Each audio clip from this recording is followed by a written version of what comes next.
Bloodshot stars Vin Diesel as Ray Garrison, a U.S. soldier who is killed after witnessing the death of his wife, and who later wakes up in a laboratory. He learns that he has been reanimated, has nanobots in his blood, and these nanobots increase his strength and also instantly heal his body whenever he's wounded, or, you know, he's going through something that should be fatal. After this realization, he sets out to take revenge against the man who killed his wife, only things aren't how they seem to be. And also, before I keep going, yes, I did actually shave. I finally got rid of the mustache. I thought, you know what, I tried it for 6 months.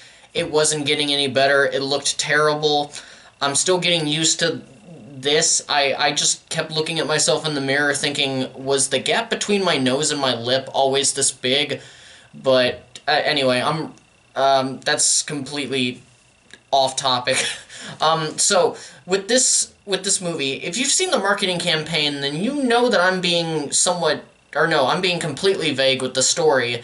Given in the trailers, they have given what I think is way too much away about the film, and I've mentioned before that I don't believe that anything in trailers or just the marketing campaign in general is a spoiler, even if it gives away the biggest plot twist in the entire film for some movies, because there's the studio's fuck up that shouldn't fall on me or anybody else that talks about it.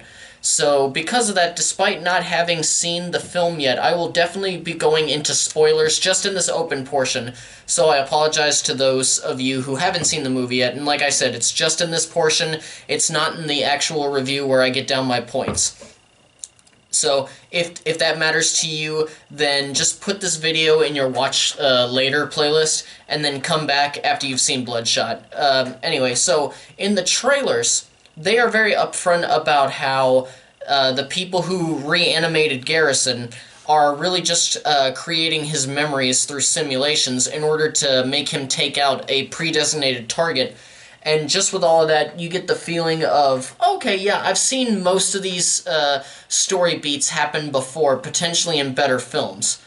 But I'm hoping that it's not going to be. So anyway, I'm going to the movie in a couple of hours, but I wanted to go ahead and record this ahead of time, a little bit earlier than I normally do, because I want to take some time to play some new games that I bought. I actually bought the Spyro trilogy on the Switch. I've never played a Spyro game, so I'm looking forward to seeing what they're all about. So anyway, I just want to do the normal thing and throw out my normal disclaimer for those of the uninitiated, so that when I get the actual review out later after the movie, you'll better understand the format that I'm using. The way that I convey my thoughts is I do a pro and con list. It helps me to best catalog the good and the bad in a movie, and while I try to keep the sections separate, I will definitely take advantage of it if I can make the pro and con work off of each other, or if they're intrinsically tied together because they're talking about basically the same point.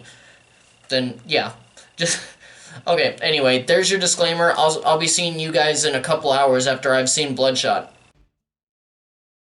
So, with the trailer, we definitely saw way more than we needed to from Bloodshot, and the more interesting facts or aspects are ruined if you saw the trailer. So because of that, when you come into the film, you don't really get much from the full package, and it colors your expectations for the entirety of the film. For just about the first hour, I was completely bored because I knew exactly what was going to happen.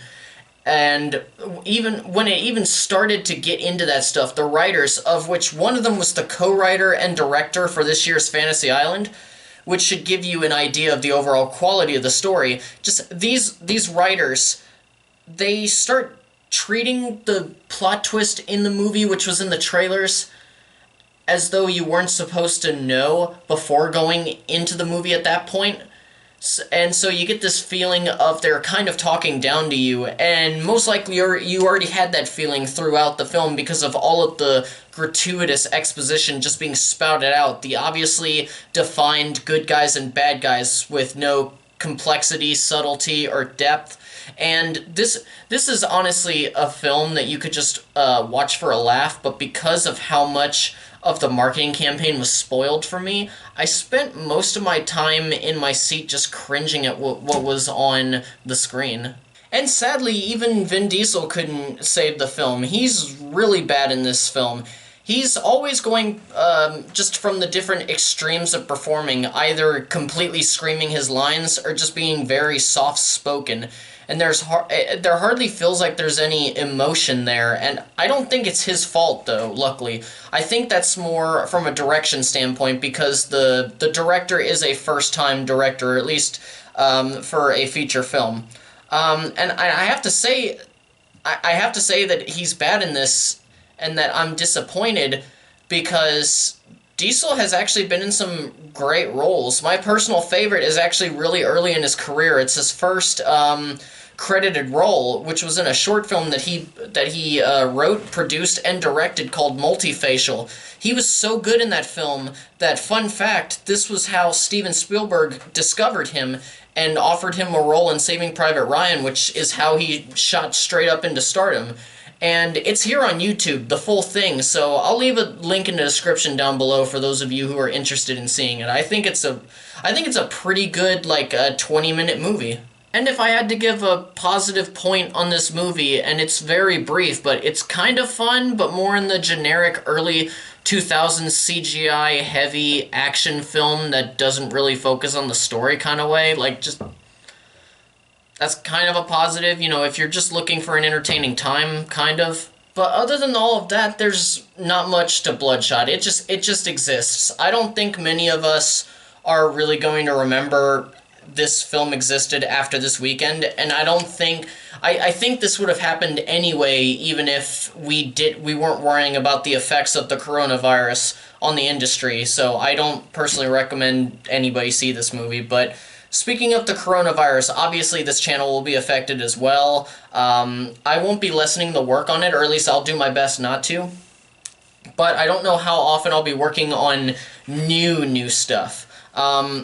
Especially the newer releases. I mean, the theater here just updated their schedule for this half of the month, and they did it a day before all the delays started happening, and... Mulan and A Quiet Place Part 2 are still slated on there. But again, this happened like a day before these delays happened. When I was buying my ticket, I asked the manager, who I know fairly well, I asked him, are you guys getting affected by this? And he said he legitimately doesn't know. He won't know until next week, because as far as he knows, they're still getting... it's not film reels, but basically it's a digital system, so they're getting the discs from the studios. So I don't know how that'll work, so, you know, don't know if they'll actually end up playing there, or if they'll have to make something up and start doing reruns of slightly older movies that were just in there, like, in the past month, but I don't know, hopefully I can use this time, like, these next couple of months where all of these things are delayed, to actually work on the reviews that I've already prepared for, or that I want to prepare for, that, you know, I just haven't had time, and I really want to catch up on them, but hopefully I can use that. But anyway, guys, thank you guys so much for watching this video and supporting the channel. I hope you enjoyed it. Please don't forget to hit that like button, and also hit that subscribe button if you haven't already subscribed to the channel. And as always, farewell until the next video, all of you casual moviegoers and movie fans alike, and keep on being awesome.